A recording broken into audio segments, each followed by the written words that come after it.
Well, good morning, students. Hopefully it's morning for you. Hopefully you're watching this during small groups. If you're not, hey, congrats on watching this just on your free time. But for those of us who are in small groups, so glad you're here. I want to remind you about what we talked Wednesday night about. That was weird wording, but we're going to stick with it, all right? We're going to remind you what we talked about on Wednesday night, maybe if you weren't there or if you were with us, but you're a little bit forgetful.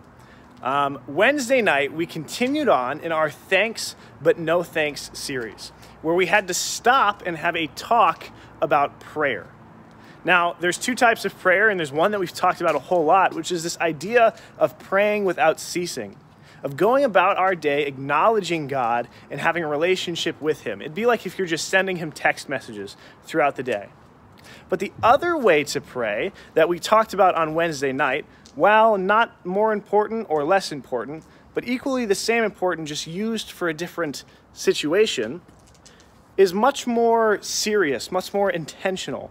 We dove into Mark chapter 1, verses 35 through 39, where we see Jesus rise up early in the morning, carving time out of his schedule, going off by himself to a desolate place, it calls it, and spending time with the Lord to make a plan.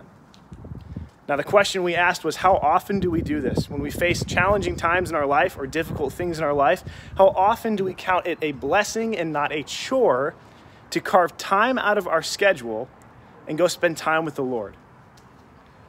I hope that you guys have great conversation about this. I hope that practically we can move forward and practice this ourselves as well.